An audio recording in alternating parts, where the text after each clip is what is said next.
Excellencies, Honorable Ministers, distinguished participants, friends, good morning.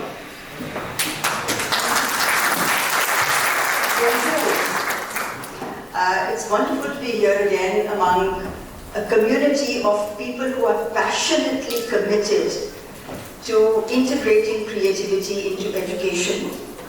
And this is the 7th Creativity in Education Summit. And today we'll hear from the 3 co-organizers of this event.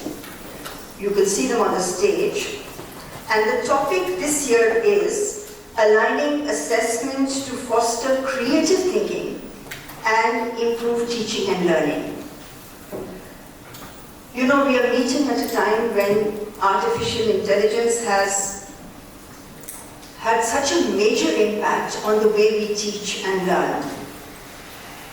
If AI can write essays, solve exams, and even write beautiful poems and produce art, what does it mean to think creatively as a human being? How do we assess and nurture skills that remain ours? And what are those skills? Curiosity, imagination, originality, and ethical judgment.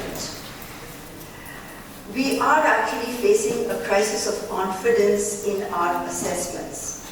And as I always say that, crisis generates creativity.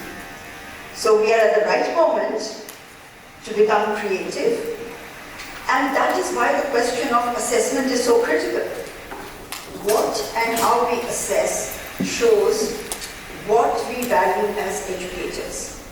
And of course, if we want people to be creative and critical thinkers to flourish, our assessment systems must be designed to foster these skills and capacities.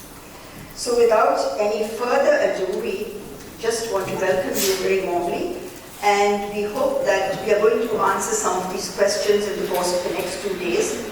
Let me invite the first of our speakers to welcome you, Frankie Lowe, founder of the Global Institute of Creative Thinking. She is the co-organizer of the summit. She's an educator, having been a teacher herself, entrepreneur, philanthropist, vegetarian guru, and also the founder. So we have some kind of good lifestyle options here. And of course, setting up the Frankie Lowe Foundation in Geneva, Switzerland, and you've already seen her manager, Lucy, just previously. So, Frankie?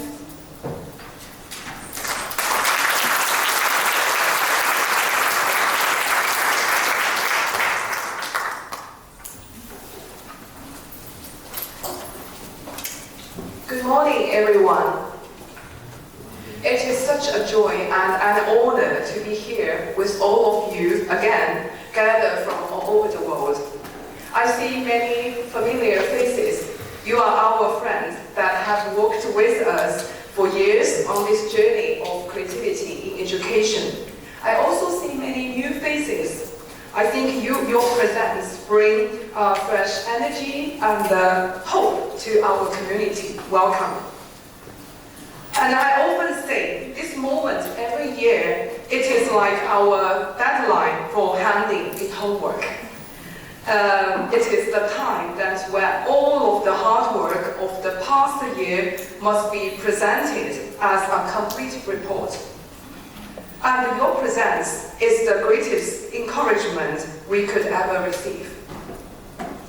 As the founder and the host, where we have contributed our energy, our commitment, and our resources into this summit.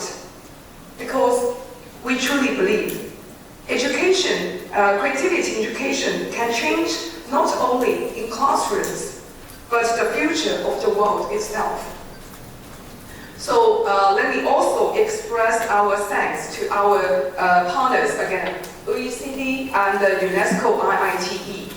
Your support always ensure that our work is not only rich in ideas, but also global in practice. I also want to sincerely thank every contributor who has worked with us over the past years. Your dedication is the foundation of the process that we are able to present our work today. And this year, our homework is heavier and richer than ever. As you may see from our agenda, that we are holding the first high-level forum where policymakers can directly shape the vision for future education. We are launching the CES network, a long-term platform connecting research, practice, and policy across borders. We are advancing the PLP project with OECD, embedding creativity into teacher professional learning. And together with UNESCO IITE, we are about to roll out micro-course on AI tools into creativity in classrooms. And we also have the initiative, the Island Nation Education Project, making creativity a force for sustainable education in regions. Yeah, okay.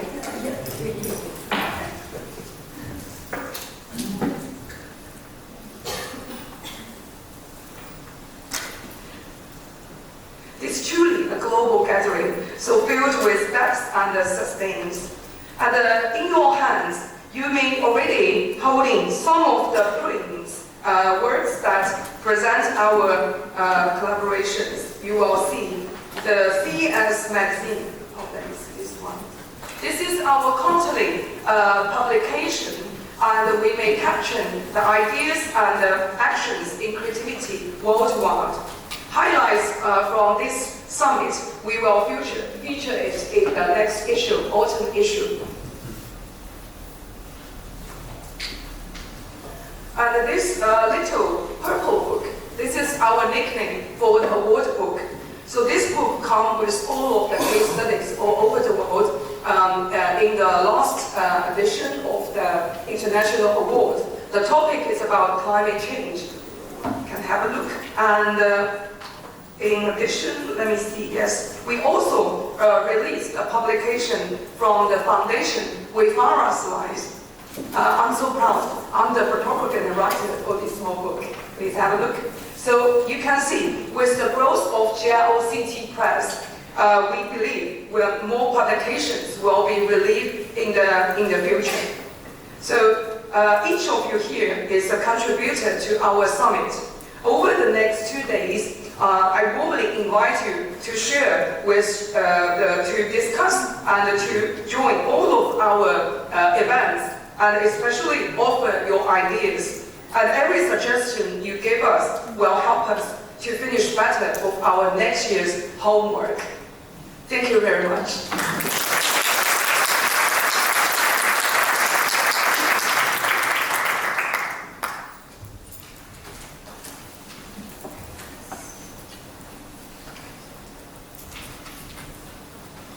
And now it's my great pleasure to invite Tao Shan, Director of the UNESCO Institute for Information Technologies in Education. He plays a central role in advancing educational technologies globally in all countries in the world and supports UNESCO's mission to harness the power of ICT in education. So here's the dynamic director from IITE, Tao Shan.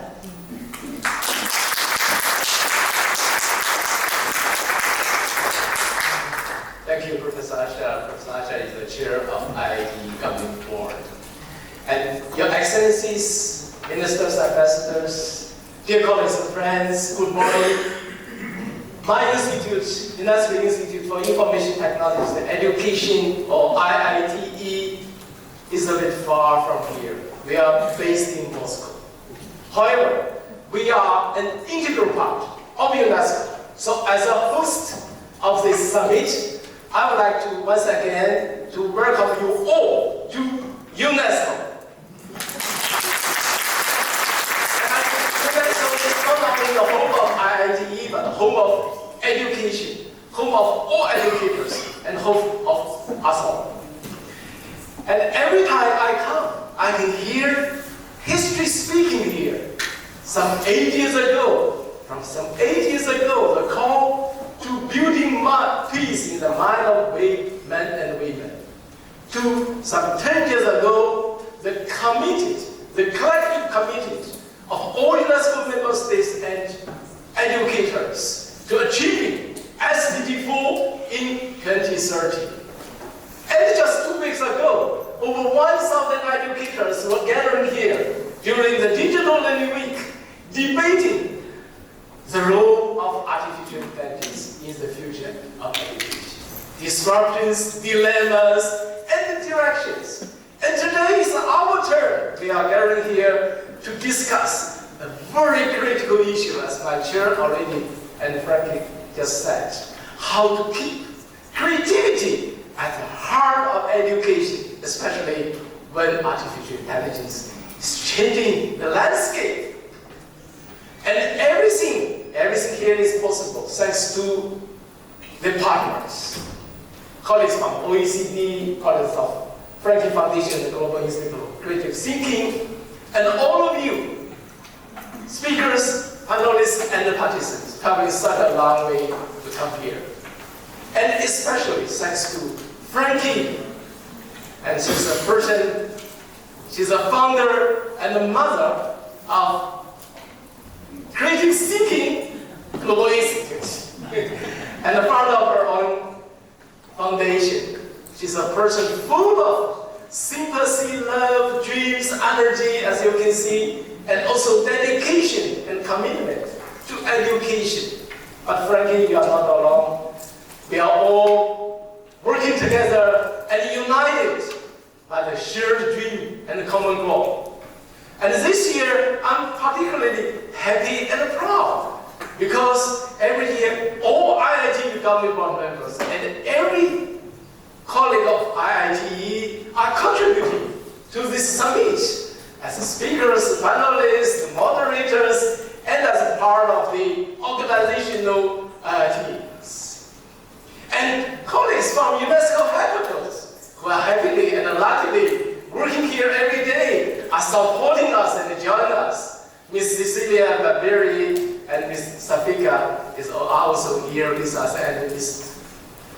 Cecilia will be introducing UNESCO's strategy and framework on keeping creativity at the heart of education and culture. So I believe with all of you, all of us being together here in this historical building, we are going to make a new milestone in the history of creativity in education. Thank you. Thank you very much.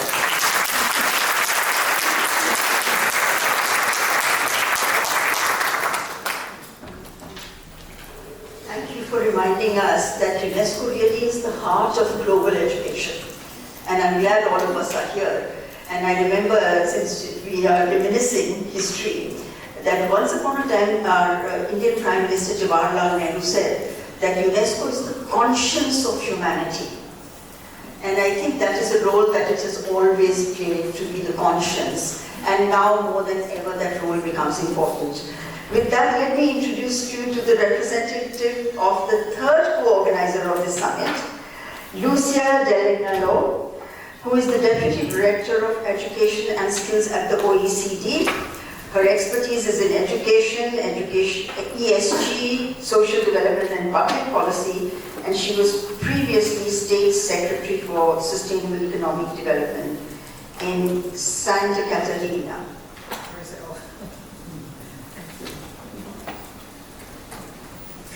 Good morning to all. It's a pleasure and an honor to represent OECD in this event. I'm new to the role, but the work of OECD on creative thinking has a long and very productive history, and I'm really glad to be here to represent OECD in this opening ceremony. This summit comes in a timely opportunity to discuss the alignment of assessment to foster creativity and critical thinking. Most of the countries have already incorporated these key skills on their curriculum, but have not yet provided real clear definitions, guidelines, and forms of assessment to help teachers implement that in the classroom. So I think everybody believes that, of course, these are, as the introduction of our ceremony today, that these are key skills in the area of artificial intelligence, but how to do it, how to foster that in classrooms, it's not very clear, and that's why we are here today to discuss how to make this form of education really possible in different countries. Moreover, I'm always surprised by that we expect teachers to foster creativity and critical thinking on students, but when we provide forms of training and professional development opportunities for teachers, we use very traditional methods that are not conducive to creativity. So we expect teachers to be fostering creativity in classrooms, but then when we provide them with learning opportunities, we use very traditional methodologies that really not prepare teachers to deal with these that are very complex skills to be developed.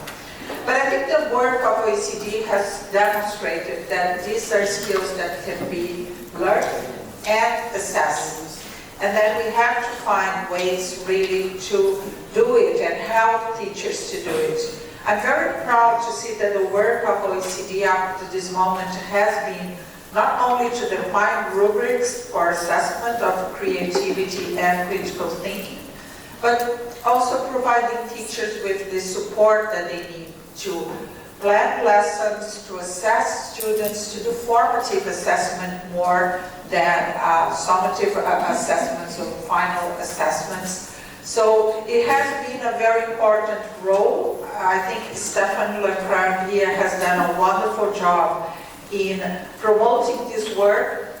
Just to remind you, OECD is the creator of PISA, which has reading skills, math, and science.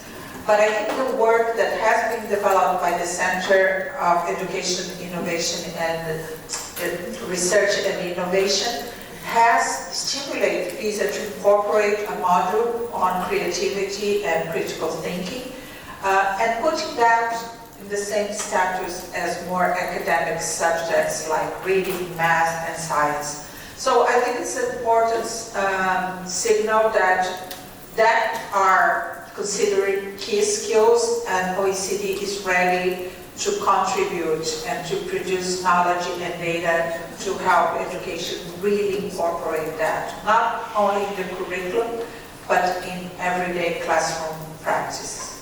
So I hope that we are going to have very productive discussions today and tomorrow, and we all get the sense that we are moving forward, that we are getting more tangible and more intentional about really putting creativity and critical thinking in the forefront of education. Thank you very much.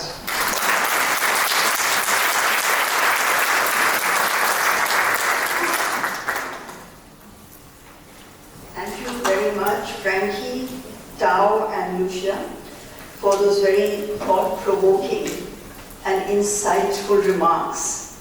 I think we've seen three very complementary perspectives and messages coming through from these three presentations.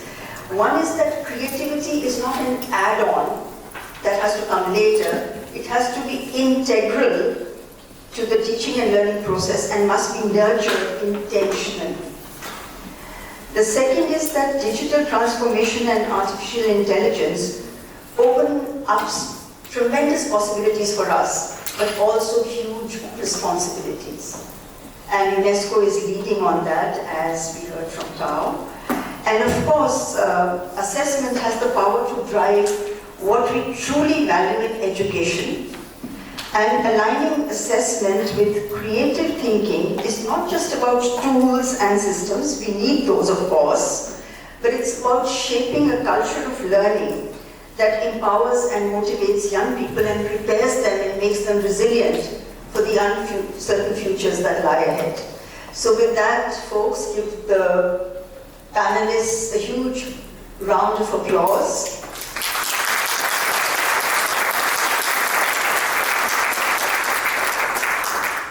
And we move seamlessly into the next section, which is the official launch of the Creativity in Education Summit Network.